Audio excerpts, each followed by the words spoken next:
বিজ্ঞান সাধারণ ও অসাধারণ মাধ্যমিক আর উচ্চ মাধ্যমিক শ্রেণীর ছাত্রছাত্রীদের জন্য বিজ্ঞান কুইজ অনুষ্ঠান। গত অনুষ্ঠানে যারা ভালো করেছিল তাদেরকে আবার এই অনুষ্ঠানে আমন্ত্রণ জানানো হয়েছে। আমাদের সঙ্গে কিছু নতুন প্রতিযোগীও আছে, সবার সঙ্গে পরিচিত হয়ে যাক। আমি সিনান সাইফি রহমান। আমি মানহা কবির। আমি রিদওয়ানুল আলম। আমি মুয়াজ বিন মাহবুব। আমি ফাতেমাতুস সামিয়া। আমি আলমুসাব্বির উদ্দিন। মোহাম্মদ রাহাত মাহমুদ। আমি সৈয়দ রিদওয়ানুর রহমান। আমি অভয় সেন পিয়ান। আমি রূপা ইসলাম। আমাদের অনুষ্ঠানের 4টা পর্ব, তার মধ্যে প্রথমটা হলো বিজ্ঞান সবখানে। তার মানে বিজ্ঞানকে আমরা খুঁজে নেব যে কোনো জায়গায়, আমাদের বাড়িতে, বাইরে, মহাকাশে, সব জায়গায়। 5টা প্রশ্ন এই পর্বে, প্রত্যেকটাতে 5 নম্বর। আমরা প্রথম প্রশ্নে চলে যাই যে নিরক্ষীয় অঞ্চলে, বিভিন্ন মহাদেশের নিরক্ষীয় অঞ্চলগুলোতে রেইন ফরেস্ট আছে, বাদল বন। সেই বাদল বনের সঙ্গে আমরা তুলনা করি আবার সমুদ্রে যে প্রবাল দ্বীপ, প্রবাল প্রাচীর আছে সেগুলোর। কোথায় বন আর কোথায় প্রবাল, এই তুলনাটা কেন?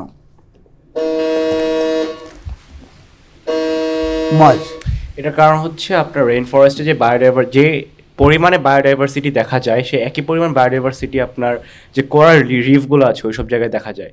রেইন ফরেস্টে আপনার একই সাথে অনেক রকমের ম্যামাল, অনেক রকমের রেপটাইল, অনেক রকমের পাখি, এগুলো একসাথে দেখা যায় বিচরণ করতে একই সাথে।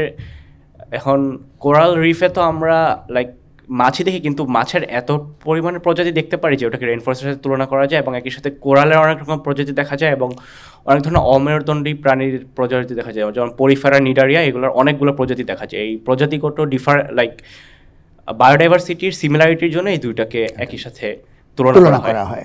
উত্তর খুবই সঠিক, 5 নম্বর পাবে। কিন্তু মুয়াজকে আমি আরেকটা প্রশ্ন করব যে সুবিধাটা কি, কেন এই বায়োডাইভার্সিটিটা রেইন ফরেস্টে আর প্রবাল দ্বীপে কেন বেশি? প্রবাল দ্বীপের বলতে পারবো, কিন্তু রেইন ফরেস্টের কারণটা হচ্ছে রেইন ফরেস্টে এতগুলো গাছের জন্য হিউমিডিটিটা বেশি, এবং এটার লিভেবল যে কন্ডিশনটা, এটা অনেকগুলো প্রজাতির জন্য অনেক ভালো কন্ডিশন বিরাজ করে। এই জন্য কন্ডিশনটা অনুকূলে, লিভিং কন্ডিশনটা ওদের জন্য অনুকূলে, এই জন্য বিভিন্ন রকমের ইকোসিস্টেম ওখানে তৈরি হয়েছে। প্রবাল দ্বীপেও এরকম বিভিন্ন ধরনের ইকোসিস্টেম তৈরি হয়েছে, যেহেতু কোরালের ভিতরেও মাইক্রোব বাস করতে পারে। এই জন্য ওগুলো যদি বিবেচনা করি তাহলে ওখানে অনেকগুলো ক্ষুদ্র ইকোসিস্টেম তৈরি হয়। কোরালের মধ্যেও নানান খোপখাপ আছে, যেখানে নানান রকমের মাছ, নানান রকমের প্রাবল্য দেখা যায়। আমরা 5 নম্বর মুয়াজকে দেব এটার জন্য। আমরা পরের প্রশ্নে চলে যাই।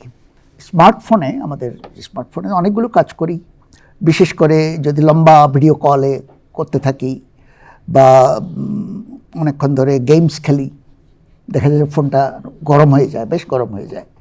এটা কেন? সিনান? ফোনের ভিতর অনেক বেশি ফোনের আইসিগুলো সবগুলো একই সাথে অনেক লম্বা সময় ধরে কাজ করার কারণে সেগুলো হিট প্রডিউস করা শুরু করে। ফোনের কি? আইসি, অভ্যন্তরীণ আইসি, ইন্টিগ্রেটেড সার্কিটগুলো, সেগুলো। অত সঠিক, কারণ খুব কম্প্যাক্ট অনেক সার্কিটরি আছে, অনেকগুলো ট্রানজিস্টার ওখানে আছে আইসির মধ্যে। কাজেই তারা যখন প্রসেসিংটা একসঙ্গে করতে থাকে অনেকক্ষণ ধরে, কিছু কিছু হিট কিন্তু জেনারেট হয়, এবং সেই হিটটা ফোনের বডি দিয়ে বের হয়ে যায়, কিন্তু এত বেশি জেনারেট হয় যে বের হয়ে কুল পায় না, তখনই এই গরমটা হয়ে যায়। সিনান এটার জন্য 5 নম্বর পাবে। গোখরো, কেউটে, শঙ্খচূড়, চন্দ্রবোড়া, এগুলো কি? এক একটা সাপ। কীরকম সাপ, কোথাকার সাপ, কীরকম সাপ, এবং এদের অন্য নাম কি, সেগুলো বলতে হবে। সাপ তো বটেই, কোথাকার, বৈশিষ্ট্য কি, এবং এদের অন্য নাম কি? আমি গোখরা আর কেউটে এই দুইটার সম্পর্কে বলতে পারবো। গোখরা হচ্ছে আপনার সাপ বলা হলে এটা মূলত লেজার টাইপের, এটার হাত এবং পা আছে সেম কেউটের মতো। কেউটাকে একেবারেই সঠিক না। রাহাত? স্যার, এটা বোধহয় দুটোই হচ্ছে এক ধরনের বিষাক্ত টাইপের সাপ, যেগুলো কোথাকার নর্মাল এরিয়ায় পাওয়া যায়, আর কিছু হয়তো প্রত্যেকটার আলাদা আলাদা নাম, ইংলিশ নাম বলতে পারবে না, কোনো বৈশিষ্ট্য বিষাক্ত এটা জানি। রাহাত কিন্তু মূল কথাটা বলেছে, এগুলো বাংলাদেশের 4টা বিষাক্ত সাপ, এগুলোই বিষাক্ত, বাকি অধিকাংশ আর বিষাক্ত না। লক্ষ্য করতে হবে এই চারটাকে, খেয়াল করতে হবে এই চারটাকে। তার মধ্যে গোখরাটা হলো তোমার যেগুলো কোবরা বলে আর কি, এটা বিশেষ ধরনের একটা কোবরা, স্পেকটাকল কোবরা। তার দুটা চশমার মতো, ফনার মধ্যে দেখবে দুটো চশমার মতো। আর কেউটা, যেটা কেউটে সাপ, কেউটেটাও কিন্তু এক ধরনের কোবরাই, কিন্তু একটু অন্য জাতের কোবরা, যেটার মধ্যে এটাকে বলা হয় মনোক্লেট কোবরা, যে পিছনে একটা বৃত্ত থাকে, বৃত্তটা দেখে তুমি, এটা বেশ দাঁড়ায় এভাবে, বৃত্তটা দেখা যায়। তারপরে যেটা হলো তোমার চন্দ্রবোড়া, এটা রাসেলস ভাইপার বলে, ভাইপার রাসেলস ভাইপার। এটার বৈশিষ্ট্য হলো এটা হিস হিস শব্দ করে, ছোট সাপ কিন্তু ভীষণ বিষাক্ত চন্দ্রবোড়া, রাসেলস ভাইপার। আর শঙ্খচূড় যেটা, সেটা অনেক বড় হয়, সাপের মধ্যে, বিষাক্ত সাপের মধ্যে সবচেয়ে বড়। অজগর টজগর এগুলো বিষাক্ত না, সেগুলো আরও বড় হয়, কিন্তু চন্দ্রবোড়া যথেষ্ট বড়। এটাকে বলে কিং কোবরা, কিং কোবরা। এবং এটা খুবই বড়, 18-19 ফুট লম্বা হয়, খুবই বিষাক্ত। এগুলো বাংলাদেশের চারটা। আজকাল সাপের কথা কম শোনা যায়, কিন্তু এককালে এগুলো বিভীষিকা ছিল। রাহাত এটার জন্য 3 নম্বর পাবে, যে সে বাংলাদেশের বিষাক্ত সাপ হিসেবে চিহ্নিত করেছে এদেরকে, ডিটেলস না বলতে পারলেও। আমরা পরের প্রশ্নে চলে যাই। গাড়িতে যেটা ফুয়েল, যেটা গাড়ি চালানোর জন্য, সেটা তো ঘন ঘন আমাদের তেল দিতে হয়। আরেকটা তেল দিতে হয়, যেটা মোবিল অয়েল বলে। এই মোবিল অয়েলের কাজটা কি মুয়াজ বলবে? মোবিল অয়েলের কাজটা হচ্ছে গাড়িকে লুব্রিকেশন করা। গাড়ির যে গিয়ারগুলো আছে সেগুলো যদি প্রপারলি লুব্রিকেশন না করা হয়, তখন গিয়ারগুলোর মধ্যে ঘর্ষণের জন্য গিয়ারগুলো ক্ষয় হয়ে যায়। মোবিল অয়েলটা দেওয়ার ফলে গাড়িগুলোর মধ্যে লুব্রিকেশন হয়, এবং যখন গিয়ারগুলো ঘোরে আর যখন কন্ট্যাক্ট হয় দুইটা গিয়ারের মাঝখানে, তখন তার মানে এটা চারিদিকে যায়, ইঞ্জিনের ভিতরে সব জায়গায় যায়, আচ্ছা। গিয়ে হচ্ছে ক্ষয়টা হচ্ছে এটা রোধ করে এই মোবিল অয়েলটা। মোবিল অয়েলটা জি, প্রধানত ঘর্ষণের এটা ইফেক্টটা সরাই ফেলে, পিচ্ছিল করে। আরও একটা কাজ আছে, কুল করে। কুলেন্ট, এটা কুল করে, পরিষ্কার করে। 3টা কাজ এটা। একটা হলো পিচ্ছিল করে, আরেকটা হলো পরিষ্কার করে, আরেকটা হলো কুল করে। আর এটা অনেক দিন পরে পরে দিতে হয় কেন, সেটাই ছিল মূল প্রশ্ন। অনেকদিন পরে পরে কেন দিতে হয়? হ্যাঁ। অনেকদিন পরে পরে দিতে হয়, যদি আমরা চেঞ্জ না করি তখন এটা কালো হয়ে যায় এবং ময়লা হয়ে যায়, এবং এটা স্টিকি হয়ে যায়। স্টিকি হয়ে যায়, তো এটা অনেকটা কর্মক্ষমতা হারায় ফেলে কর্মক্ষমতা হারায় ফেলে। তখন। কিন্তু ঘন ঘন দেওয়ার দরকার নেই, অনেকদিন পরে পরে এটা দিতে হয়। মুয়াজ 5 নম্বর পাবে এটার জন্য। পরের প্রশ্ন, চাঁদ বছরে 1.5 ইঞ্চি করে, প্রায় 1.5 ইঞ্চি দূরে চলে যাচ্ছে আমাদের, কন্টিনিউয়াস। চাঁদ কিন্তু এক জায়গায় নেই, দূরে চলে যাচ্ছে আস্তে আস্তে। অল্প যায় বলে আমরা অতটা খেয়াল করি না, কিন্তু দূরে চলে যাচ্ছে। প্রশ্ন হলো কেন দূরে চলে যাচ্ছে? আরেকটা প্রশ্নের সঙ্গে, আগামী দিন মানে অনেক দিন পরে গিয়ে সূর্যগ্রহণ আমরা কীরকম দেখব? মুসাব্বির।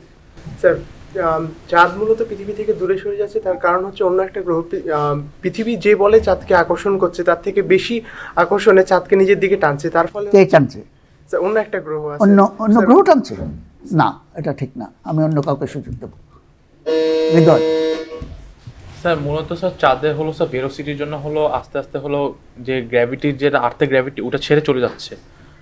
না না, আমি আবার দিচ্ছি, যদি কেউ বলতে পারে। টেপাটেপি করলে হবে না। Rubaba. Black hole. Black hole? হ্যাঁ। না, ব্ল্যাক হোল কীভাবে আসে এখানে? ব্ল্যাক হোল তো টানে না সব কিছু, তো না, কেউ টানে না। আসলে কেউ বলতে পারলো না এটা চাঁদের ব্যাপারটা। চাঁদ দূরে সরে যাওয়া, এটা কারণটা জটিল, কিন্তু খুব সহজ কারণ নাই এটা, কারণটা জটিল। যেটা হয় যে জোয়ার ভাটা হয়, যে পৃথিবীর যে অংশের সামনে হয় সে অংশটা ফুলে যায় চাঁদের দিকে, একটা ফোড়ার মতো উপর দিকে ওটা। আর ঠিক অপোজিটেও কিন্তু এরকম ফুলে যায়। এখন পৃথিবী 24 ঘন্টায় ঘুরে, আর চাঁদ 1 মাসে পুরো। এদের মধ্যে একটা মিসম্যাচ আছে। এই মিসম্যাচের কারণে ঠিক সময়ে কিন্তু এটার সাথে তাল মেলাতে পারে না। তখন হয় কি, এই যে উপরে যে বাম্প, ফোড়ার মতো যে ফুলে আছে, এটা কিন্তু সবসময় এই চাঁদের একটু সামনের দিকে থাকে। তো ফলে এই বাম্পটা সবসময় চাঁদকে অ্যাট্রাক্ট করে। ওখানে এক্সট্রা মাস, তো চাঁদকে অ্যাট্রাক্ট, যেদিকে সে ঘুরছে সেদিকে সে টানছে, চাঁদকে টানছে, এই বাম্পটাই চাঁদকে টানছে। ফলে তার ঘূর্ণন গতিটা বেড়ে যায়। ঘূর্ণন গতি বাড়া মানে তার অরবিটটা বড় হয়। অরবিট বড় হলে একটু দূরে চলে যায়। এই একই জিনিস তাকে আস্তে আস্তে দূরে নিয়ে যাচ্ছে। আর সেকেন্ড যে কথাটা ছিল যে সূর্যগ্রহণ কীরকম হবে, এটা আবার বলছি, আবার দিচ্ছি, এটা সূর্যগ্রহণটা কীরকম হবে। হৃদয়। স্যার বর্তমানে যে সোলার এক্লিপসটা হয় টোটাল সোলার এক্লিপস হয় যে কারণ আমরা যে সূর্য যত দূরে থাকে আর্থ থেকে হলো যে চাঁদের যে সাইজটা ওইটা হলো ইকুয়াল হয়ে যায় প্রায়, এর জন্য হলো পুরো চাঁদটা হলো পুরো সানটাকে ব্লক করে। কিন্তু কয়েক বছর পর যখন চাঁদটা দূরে চলে যাবে তখন টোটাল সোলার এক্লিপস হবে না, চাঁদ শুধু সূর্যের এক অংশটা ব্লক করতে পারবে, Very good. পুরো অংশ ব্লক করতে পারবে। আংশিক সূর্যগ্রহণ হবে, পূর্ণ সূর্যগ্রহণ আর আমরা দেখতে পাবো না, ব্লক করতে পারবে না। তো এটার জন্য আমরা রিদওয়ানকে 3 নম্বর দেব। এটা আংশিক এই প্রশ্নটার পরের পর্বে চলে যাই। বিজ্ঞানের ইতিহাস আমরা দেখব এক একটা ঘটনা ইত্যাদি। চার্লস ডারউইন 1830-এর দশকে যখন তরুণ ছিলেন উনি বিশ্ব ভ্রমণ করেছিলেন একজন চাকরি নিয়ে জাহাজে, পালতোলা জাহাজে। গ্যালাপাগোস আইল্যান্ডে গেছিলেন, তার চড়ুই পাখির কথা আমরা জানি, কিন্তু তার সাথে আরও একটা জিনিস উনি তখন লক্ষ্য করেছিলেন, কচ্ছপ, বড় বড় কচ্ছপ। এগুলোকে ডারউইনস টার্টল বলে এবং এগুলো দীর্ঘজীবী, মানে 200-300 বছর বেঁচেছে এক একটা এরকমটা। এখন আর নাই, ডারউইনের আমলে কচ্ছপ কিন্তু বেঁচেও ছিল। এখন এই কচ্ছপ দেখে উনি কি কনক্লুশন করেছিলেন ওনার থিওরি অফ এভলিউশনে, কচ্ছপগুলোর কি ভূমিকা, আর এখন বর্তমানে এই কচ্ছপগুলোর কি অবস্থা ওইখানে গ্যালাপাগোস টার্টলগুলো। মনে হয় কোনো উত্তর পাচ্ছি না আমি। চড়ুইয়ের কথা সবাই জানে, চড়ুই থেকে উনি কচ্ছপ থেকে একই জিনিস উনি দেখতে পেয়েছেন সে সময়, বড় বড় কচ্ছপ, এক এক দ্বীপে এক এক রকম কচ্ছপ। কীরকম? খোলটা ডিফারেন্ট, কচ্ছপের যে খোলসটা কোনোটা ডোমের মতো, গম্বুজের মতো এরকম, আর কোনোটা উল্টা নৌকার মতো। যেটার গম্বুজের মতো কোনো দ্বীপে, সেখানে কচ্ছপ গলা উপরে তুলতে পারে না, নিচের দিকে, এবং কচ্ছপের মাথা তো খোলসের ভিতর দিয়ে আড়াল দিয়ে বের হয়, সে খালি নিচের দিকে দেখে এবং পোকামাকড় খায়, ওই যে মাটির জিনিসপত্র খায়। আবার যেখানে খোলসটা নৌকার মতো, সে গাছের পাতা খায়। তো উনি দেখলেন যে এক এক দ্বীপে এই খোলসের নানান ভ্যারাইটি তার পরিবেশের সঙ্গে, সেখানেও ওই তার ন্যাচারাল সিলেকশনের আইডিয়াটা উনি পেয়েছেন। এখন একটা ট্র্যাজেডি হচ্ছে, এই কচ্ছপ অনেকদিন বাঁচে, সেই সময় বেঁচে ছিল, কিন্তু এই গ্যালাপাগোস আইল্যান্ডগুলো টুরিস্টে গিয়ে পলিউটেড করে ফেলেছে, এবং তিমি শিকারীরা গিয়ে, একসময় তিমি শিকারের জন্য ওগুলো ইয়ে হতো, ফলে ওই জায়গা পলিউট করে ফেলেছে। তাদের খাবার দাবারগুলো ওরা পশু নিয়ে গেছে, সঙ্গে কুকুর টুকুর নিয়ে গেছে, গৃহপালিত পশু, এগুলো ওদের খাবার নষ্ট করে কচ্ছপ এখন প্র্যাকটিক্যালি বিলুপ্ত প্রায়। এখন আর টুরিস্ট যেতে দিচ্ছে না এবং তাদেরকে প্রিজার্ভ করা হচ্ছে। এটা একটা ট্র্যাজেডি, আমরা এটার জন্য কাউকে নম্বর দিতে পারলাম না। পরের ইতিহাসের প্রশ্নটা হলো, মানুষ বহুকাল ধরে ঘোড়া টানা গাড়িতেই চড়েছে, তারপর সর্বশেষ মানে 2-4 জন মানুষের যাওয়ার জন্য, ট্রেন তো মাঝখানে এসছে, 2-4 জন মানুষ এক জায়গার থেকে এক জায়গায় যাওয়ার জন্যে ঘোড়ায় টানা গাড়ি, ঘোড়ার গাড়ি, এটা বহুকাল ধরে ঘোড়ার গাড়ি চলেছে। এই ঘোড়ার গাড়ি আর মোটর গাড়ি, এই দুটার মাঝখানে একই রকম কাজের জন্য আরও কিছু যানবাহন ছিল এবং একসময় জনপ্রিয় হয়েছিল, কিন্তু শেষ পর্যন্ত মোটর গাড়ি, মানে আজকাল যে ইন্টারনাল কম্বাসন ইঞ্জিনের যে তেলের মোটর গাড়ি, এটাই। মাঝখানে কী ছিল? ঘোড়ার গাড়ি আর মোটর গাড়ি, এদের মাঝখানে অল্প দিন, এই 20th সেঞ্চুরির প্রথম দিকে এবং 19th সেঞ্চুরির শেষের দিকে, তারপরে তো মোটর গাড়ি চলে আসে। হৃদয়, ট্রাম ছিল স্যার। ট্রাম তো অনেক মানুষের জিনিস, আমি বলছি যে অল্প 3-4 জন মানুষ বা 1 জন মানুষ যাবে এরকম গাড়ি, মোটর গাড়ির মতো। স্যার মানে আগের কালে দেখা যেত যে মানে যেমন হচ্ছে পায়ে হেঁটে মানুষ হচ্ছে রিক্সা টেনে নিয়ে যাচ্ছে। না না, সেটা না, রিক্সা তো ঠিক যান্ত্রিক জিনিস না, অন্য কেউ যদি বলতে পারে। কার্ল বেঞ্চ শোনা। যে প্রথম হ্যাঁ? কার্ল বেঞ্চ যে প্রথম মোটর গাড়ি আবিষ্কার করেছিলেন, সেটা ঘোড়ার গাড়ির আদলেই একটা না, আদল না, অন্য জিনিস, মোটর গাড়ি না এটা, ঘোড়ার গাড়িও না, মোটর গাড়িও না। ঠিক আছে, আমি মনে করছি যে আর কেউ বলতে পারবে না এটা। আসলে স্টিম ইঞ্জিন দিয়ে গাড়ি চলেছে, কিন্তু বাষ্পীয় ইঞ্জিনের গাড়ি চলেছে, একটু জবরজঙ্গ, হেভি ছিল, এই জন্য বেশি দিন চলে নাই। হ্যাঁ, এটা কিন্তু ইন্টারনাল কম্বাসন না, একেবারে রেলগাড়ি যেটা চলে সেটারই একটা ছোট ভার্সনে, মানে ঘোড়ার গাড়ির বডি দিয়ে বাষ্পীয় ইঞ্জিন দিয়ে চলেছে। সেটা বেশি জনপ্রিয় হয়নি, বেশি দিন টিকে নাই। কিন্তু আরেকটা জনপ্রিয় হয়েছে, টিকেছেও, কিন্তু শেষ পর্যন্ত একটা ব্যবসায়িক কারণে এটা আর ইয়ে হয়নি, সেটা হলো ইলেকট্রিক কার। মোটর গাড়ির আগে কিন্তু ইলেকট্রিক কার আরেকবার আসছিল, মোটর দিয়ে চলতো, ব্যাটারি দিয়ে মোটর দিয়ে চলতো। আজকাল আবার সেই ইলেকট্রিক কার ফেরত আসছে, কিন্তু ইলেকট্রিক কার 20th সেঞ্চুরির প্রথম দিকে কারগুলো ইলেকট্রিক ছিল। এটা চলে গেল কেন? এটা হলো এটা কিছুটা বিধিনিষেধের কারণে, এটার কোনো চলে যাওয়ার কথা ছিল না। পাশাপাশি মোটর গাড়ির সঙ্গে ওটা থাকতে পারতো। অনেক বছর কিন্তু ইলেকট্রিক কার চলেছে রাস্তায়, কিন্তু শেষ পর্যন্ত ইলেকট্রিক কারটা পপুলার হয়নি, কারণ ব্যাটারি ইত্যাদি বেশি দূর যেতে পারতো না, ওই সমস্যাগুলো ছিল, এই জন্য এটা হয়নি। আমরা কাউকে নম্বর দিতে পারলাম না এটার জন্য। ম্যালেরিয়ার ওষুধ হলো কুইনিন। কুইনিনটা সিনকোনার থেকে একটা গাছের বাকল দিয়ে তৈরি হতো, খুব দাম, এভাবে তো চলে না। তখন প্রায় সবাই ম্যালেরিয়া আক্রান্ত ছিল, খুব প্রাদুর্ভাব তখন, কাজে ভালো ওষুধ এটা সবাই অ্যাফোর্ড করতে পারতো না। তো এটাকে সিনথেসাইজ করতে হবে, কেমিস্টরা লেগে গেল কুইনিনটাকে ল্যাবরেটরি থেকে এমনি বানানো যায়। তো এটা বহুদিন চেষ্টা করছে, করে সফল হয়নি শেষ পর্যন্ত। কিন্তু একজন ভদ্রলোক 1856 দিকে, 1856, ওনার নাম হলো পার্কিন্স। সেই পার্কিন্স, উইলিয়াম পার্কিন্স, উনি এই কুইনিনের কাজ করতে গিয়ে নানান জিনিস মেশাচ্ছেন, মেইনলি এই আলকাতরার থেকে এই কুইনিনটা আসার কথা। সেটা করতে করতে উনি একটা মন্ড পেলেন, যেটা কোনো কাজে না। উনি বিরক্ত হয়ে ওই মন্ডটা ধুয়ে ফেললেন। ধুয়ে ফেলতে গিয়ে অ্যালকোহল দিয়ে জায়গাটা পরিষ্কার করার জন্য ফ্লাস্কটা দেখলেন সুন্দর একটা বেগুনি রং, পার্পল কালার পেলেন, এবং সেই কালারটা উনি দেখতে গিয়ে ওনার জামায় কাপড়ে লেগে গেল। দেখলেন যে সেটা আর ওঠে না।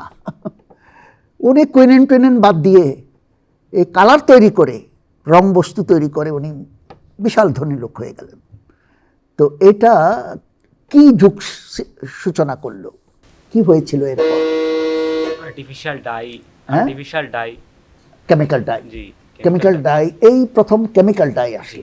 এর আগে ন্যাচারালি তৈরি এর আগে কোনোদিন কেমিক্যাল ডাই ছিল না।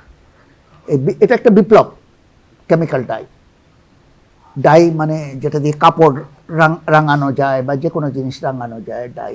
এর আগে কি ছিল, কি ধরনের ডাই ছিল?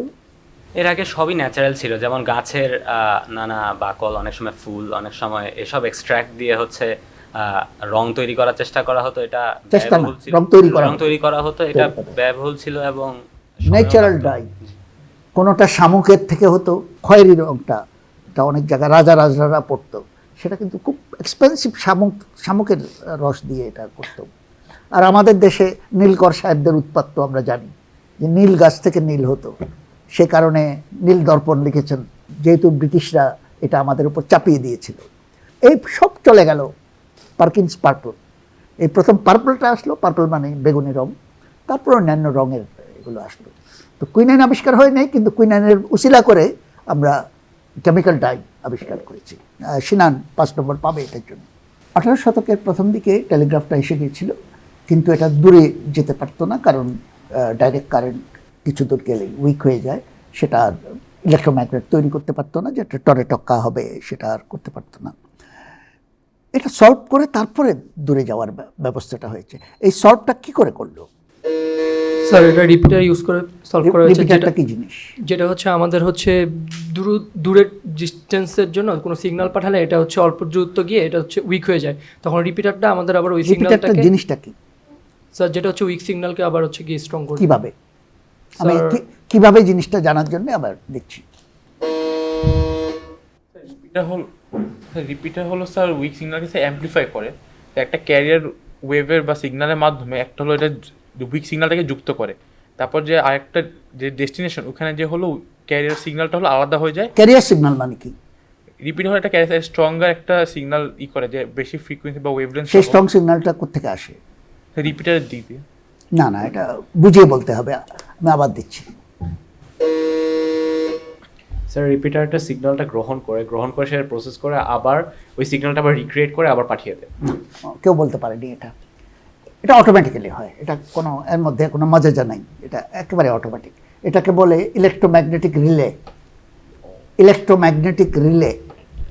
আমি যে ডট দিলাম, এটা তো আর জায়গায় গিয়ে ডট হবে, এটা ডট না করে যেটা করে সে একটা সুইচ অন করে দেয়, সেই সুইচে আর নতুন ব্যাটারি আছে ওখানে, রাইট? কাজে ওখান থেকে স্ট্রং ব্যাটারি আবার সেই ডটটাকে নিয়ে যায় নেক্সট স্টেজে। সে আগে একটা ডট পাচ্ছে, সেও কিন্তু রিপিটার ডট হচ্ছে। আমার অরিজিনাল মানে আলটিমেট ডেস্টিনেশনে না পৌঁছা পর্যন্ত এই কাজটা হতে থাকে। এটাকে বলে ইলেকট্রোম্যাগনেটিক রিলে। আফটার অল যখন এই ডটটা পড়ে তখন তো ইলেকট্রোম্যাগনেটিক তাকে টানে। এখন ওটা না টেনে আমি তো ওখানে পাঠাইনি, এটা পথের মধ্যে একটা স্টেশন বানাইছি আমি। সেই স্টেশনে এই জিনিসটা একটা সুইচ থাকে, সেই সুইচটাকে টেনে আরেকটা বর্তনী অন হয়ে যায়, ওইখানে ব্যাটারি, আমার এখানে না ওইখানে রিলে স্টেশনে একটা ব্যাটারি, সেটা দিয়ে নেক্সট স্টেজে পাঠায়, সেখানে আরেকটা ব্যাটারি নেক্সট স্টেজে পাঠায়, এভাবে অটোমেটিক্যালি চলে যায়। এটার জন্য কেউ নম্বর পাবে না। পরের প্রশ্নটা ইতিহাসের প্রশ্ন। ফাউন্টেন পেনের যুগে মেলা ঝামেলা ছিল। তোমার যারা ফাউন্টেন পেন ব্যবহার করতে হয়েছে, আজকাল তেমন কেউ ব্যবহার করে না। ভরতে হতো, কালি ফুরাই যেত, কালির বোতলও নিয়ে যেতে হতো সঙ্গে, অনেক সময় লিক করতো, পকেট কালিতে। বল পয়েন্ট পেন এসে এই সমস্ত সমস্যা সমাধান করে দিল। এই বল পয়েন্ট পেনটা কখন আসলো, কিভাবে আসলো, কে আনলো?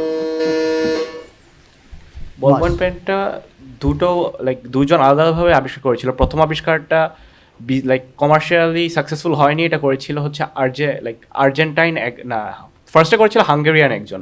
সেটা কমার্শিয়ালি সাকসেসফুল হয়নি দেখে সেটা তখনও ইউজ করা হয়নি। সেকেন্ড টাইম করেছিল আর্জেন্টিনার একজন বিজ্ঞানী, রিসার্চার। তিনি আবিষ্কার করার পরে সেটা কমার্শিয়ালি ভায়াবল। জি, নাম কি? নামটা ঠিক মনে, কিন্তু কাজ কিভাবে করে এটা আমি বলতে পারবো। হাঙ্গেরিয়ানের নাম কি? হাঙ্গেরিয়ার নামটা থিওডোর সামথিং ছিল। না, ঠিক আছে, কাজটা কি? কাজটা হচ্ছে, এটা হচ্ছে আপনার যে কলমের যে নিবের ওখানে একটা বল লাগানো হয়। বলটা হচ্ছে যে কালি আছে, কালিটা টেনে নিয়ে সারফেস টেনশন ইউজ করে সেটা হচ্ছে কাগজের উপর লেখে। মানে কালি পিছে তো হচ্ছে প্রেশারটা বেশি এবং সামনে প্রেশারটা কম। সো কালির ধরনটা কি? কালির ধরনটা হচ্ছে oily substance, oily black substance. ঠিক আছে, মাঝকে আমি 5 নম্বরেই দেব। সেই হাঙ্গেরি জন্মগ্রহণ করে পরে আর্জেন্টিনা চলে গেছিল। তার নাম হলো বাইরো। এবং এককালে আমরা যখন বল পয়েন্ট পেন যখন শুরু করি তখন কিন্তু এটাকে বাইরোই বলা হতো, ওই ভদ্রলোকের নামে। এটাকে বাইরো পেন বলতো, বাইরো। এই বাইরো 1938-এ এটা আবিষ্কার করেন বা উদ্ভাবন করেন। এবং প্রিন্টিং কালি, শক্ত কালি ব্যবহার করছেন। এই যেরকম লটর পটর কালি না বা লিকুইড কালি না, একটু শক্ত প্রিন্টিংয়ের কালি যেরকম হয়, ওটাই। বলটা ঘুরে ঘুরে কালি নেয়, আবার বলটা ঘুরে কালিটা নেয়, আবার কাগজে ওটা লাগে।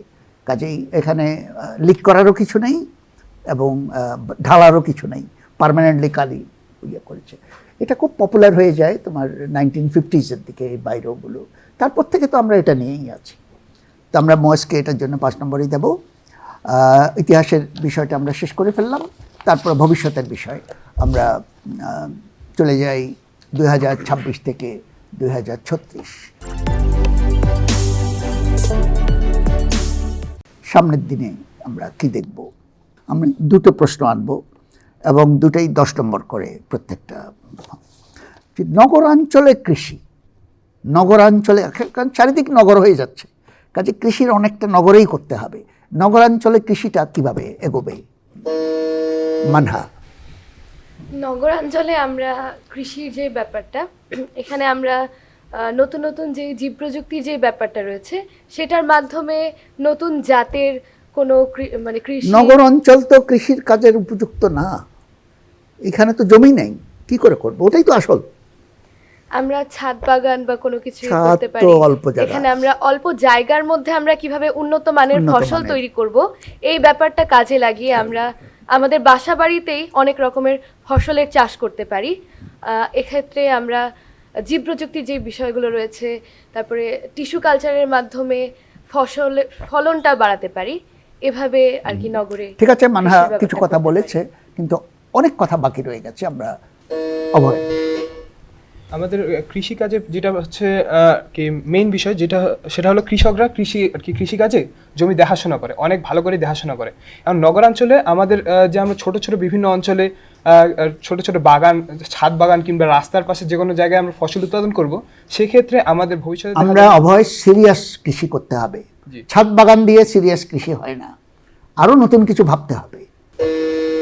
স্যার সো আমরা দেখতে পারি যে স্যার যেমন আমাদের হচ্ছে গ্রাম অঞ্চলে যেভাবে আমাদের হচ্ছে কৃষিটা হচ্ছে কি অনেক মানে স্পিডলি করা যায়, শহর অঞ্চলে এটা আমার কম জায়গা, তো আমার এখন কম জায়গায় এটা দেখা লাগবে যে অল্প অল্প জায়গার মধ্যে কিভাবে আমরা ফলনটা বৃদ্ধি করতে পারি, কিভাবে পারি? বৃদ্ধি করতে পারি। যেমন স্যার আমরা হচ্ছে টিস্যু কালচারের মাধ্যমে আমরা হচ্ছে গিয়ে অল্প জায়গার মধ্যে অল্প হচ্ছে সেটা মানহা বলেছে। মানে স্যার এই কালচারটা অনুযায়ী স্যার আমরা যদি প্লান্টিং করি স্যার, তখন আমাদের দেখা যায় যে এটা যদি আমাদের অল্প জায়গায় যদি নষ্ট হয়ে যায়, এটা খারাপ দেখা যায়, তার জন্য আমরা জেনেটিক ইঞ্জিনিয়ারিংয়ের মাধ্যমে আরো মডিফাই করে আমরা ওই ক্রপসগুলো ব্যবহার করতে পারি। আমার মনে হয় আমাদের থামতে হবে। আমি শেষবারের মতো একটা দিচ্ছি, যদি রিয়েলি উত্তরটা আসে তখন বলা যাবে। ফাতেমা, আচ্ছা, গ্রামীণ অঞ্চলগুলোতে দেখা যায় যে মাটির উর্বরতা অনেক ভালো থাকে, মাটি কিন্তু নিয়ে আসবো ওখান থেকে না, কিন্তু শহরের অঞ্চলে আমরা মাটির ফার্টিলাইজারটা কোনোভাবে বৃদ্ধি করার মাধ্যমে আমরা ওখানে ভালো চাষ করতে পারবো। আমার মনে হয় এই ভবিষ্যৎটা তোমরা দেখতে পাচ্ছ না কেউ। মানহা কিছুটা বলেছে, কিন্তু বাকিটা এটা আসলে হবে তোমার হাইড্রোপনিক্স দিয়ে করতে হবে। হাইড্রোপনিক্স মানে পানির মধ্যে চাষ, এই পানিতে সব পুষ্টি দ্রব্য দেওয়া থাকবে, কাজেই এটা অন্য মিডিয়ামের মধ্যে করতে হবে। এটা বড় সমস্যাটা হচ্ছে আলো। তুমি ছাদে কতখানি আর পারবে? ছাদে করে হবে না, এটার জন্য পুরা বিল্ডিংয়ে হবে, এটা কামরায় কামরায় হবে, আর্টিফিশিয়াল আলো। কারণ এলইডি যেটা লাইট এমিটিং ডায়োড, এখন কিন্তু এমনভাবে টিউনিং করা যায় সূর্যালোকের মতো ফ্রিকোয়েন্সির আলো অল্প খরচে তৈরি সম্ভব। অল্প খরচ বলছি, অতটা অল্প না, মানে যথেষ্ট এনার্জি লাগে, কিন্তু স্টিল সম্ভব যে আর্টিফিশিয়াল আলোতে। কাজেই তুমি 20 তলা 30 তলা বাড়ি করে ফেললে পুরা বাড়িটাই হলো চাষের বাড়ি। প্রত্যেক কামরায় কামরায় আর্টিফিশিয়াল আলো এবং হাইড্রোপনিক্স এবং অ্যারোপনিক্স, যে বাতাসের সঙ্গে পুষ্টি মিল করে সেখান থেকে পুষ্টি নিতে পারবে। অনেকগুলো গাছ আছে কিন্তু বাতাস থেকে পুষ্টি নেয়, এখন সব গাছে নিতে পারবে যদি আমরা সেভাবে অ্যারেঞ্জ করি। হাইড্রোপনিক্স তো পারবই। তো কাজেই এখানে দুটো ইস্যু, একটা হচ্ছে মিডিয়াম, যে মিডিয়ামে চাষটা হবে, আর একটা হচ্ছে যেই আলোটা, আর্টিফিশিয়াল আলো। এটা এমনকি কোনো কোনো জায়গায় এটা এমনও করা হচ্ছে অলরেডি, সেটা হলো পুরানো টানেল, এখনও হয়তো যুদ্ধের সময় বানিয়েছিল ভিতরে টানেল, ওই নিচে সুড়ঙ্গে, ওইখানেও চাষ হচ্ছে। এটার জন্য ছাদের দরকার নেই, মাটির তলায়ও চাষ হতে পারে, কারণ আলো যদি থাকে, পুষ্টি যদি থাকে, এটা হবে। আমরা মানহাকে 5 নম্বর এটাতে দিতে পারি, আর কাউকে নম্বর দেওয়া গেল না এটাতে। আমরা পরেরটায় চলে যাই। আমরা দূরে ছবি পাঠাচ্ছি অনেক দিন ধরে, টেলিভিশন ছবি পাঠাই, নিজেরা এখন ভিডিও করি, পাঠাই, ভিডিও কলে ছবি পাঠাই, আওয়াজ তো পাঠাচ্ছি আরও আগের থেকে। এখন চ্যালেঞ্জটা সামনে হলো, গন্ধটা কী করে পাঠাবো? ইন্টারনেটে গন্ধ পাঠাতে চাই, কারণ একটা সিনেমা ভিডিও আমরা দেখতেও পারি, শুনতেও পারি, কিন্তু গন্ধটা পাই না। ওখানে যে ফুলের গন্ধটা পাই না, বা যে কোনো গন্ধ আমরা পাই না। আমরা স্যার গন্ধটা হচ্ছে, এখন আমরা এটা কোনো সিগন্যালের মাধ্যমে পাঠাতে পারবো না, এটার জন্য আমাদের লাগবে হচ্ছে একটা অ্যানালাইসিস মিডিয়াম। এই অ্যানালাইসিস মিডিয়াম হিসেবে আমরা এআই ইউজ করতে পারি।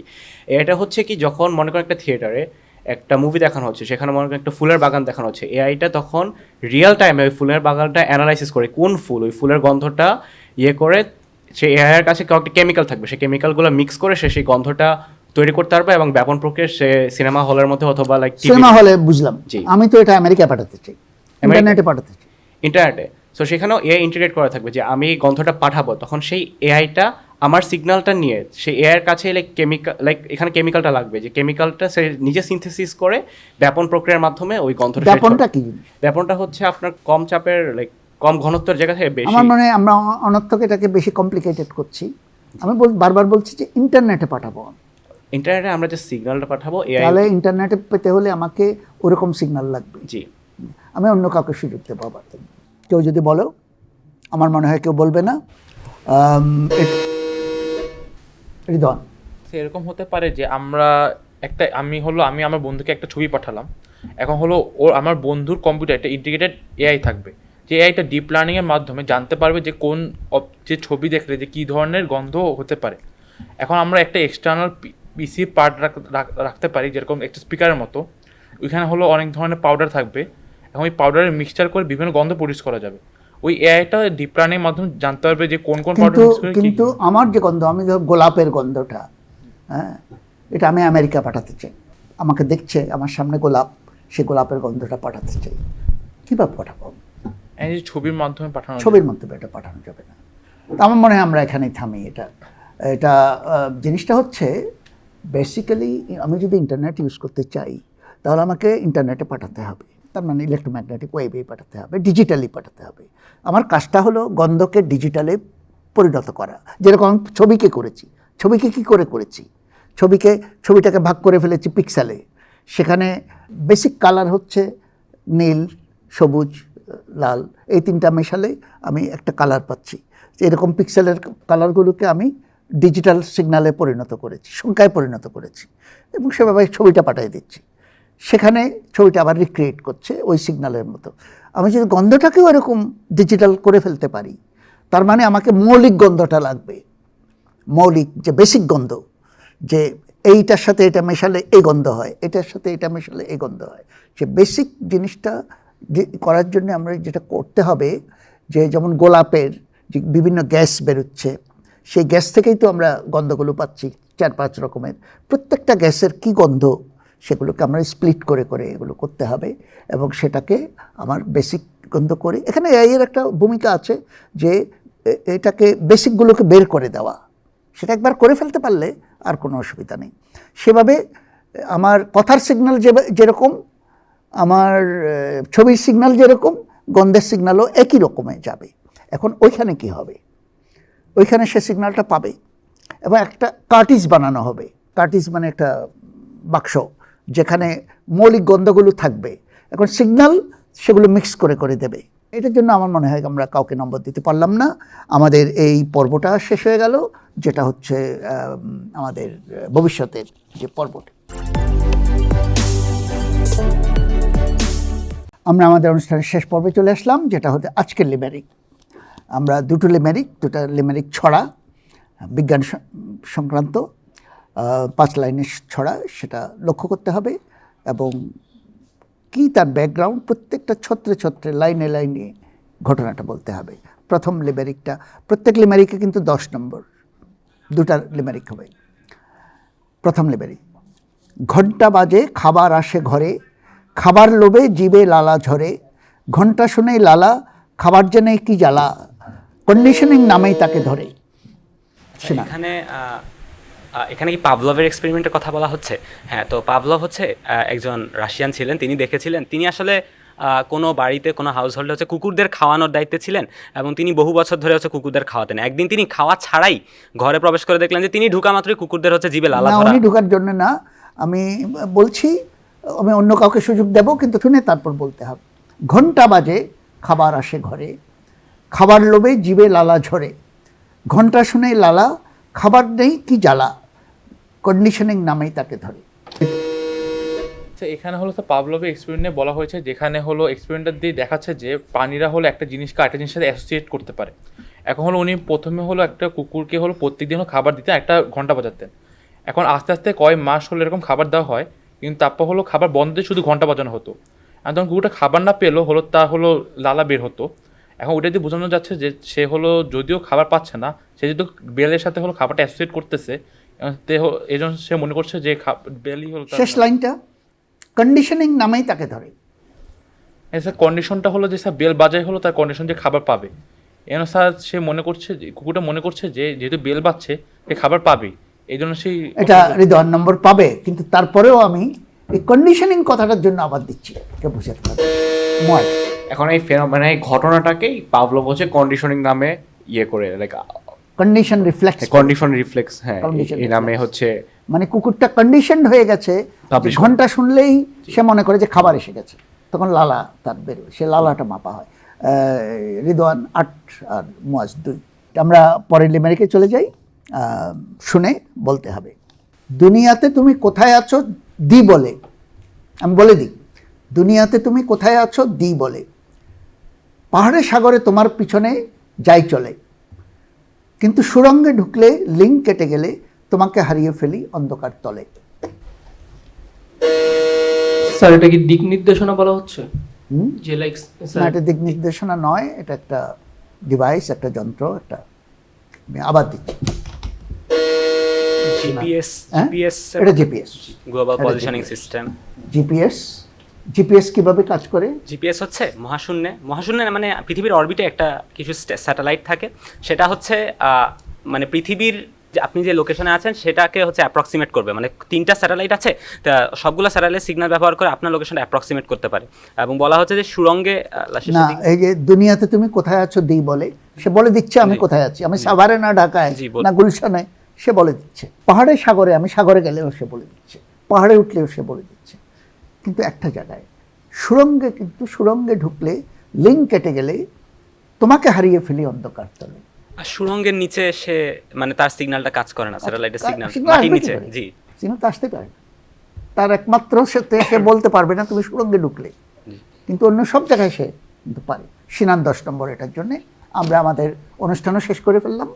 এখন আমরা দেখি স্কোরবোর্ডে আর কি পজিশন। যারা অপেক্ষাকৃত ভালো করলো তাদেরকে আবার আমরা আমন্ত্রণ জানাবো, সেই সঙ্গে আমাদের কিছু নতুন প্রতিযোগীও যোগ দেবে সামনে। সবাইকে আমন্ত্রণ জানাচ্ছি সামনের প্রোগ্রামটা দেখতে, এবং সবাইকে ধন্যবাদ জানিয়ে এখানেই শেষ করছি।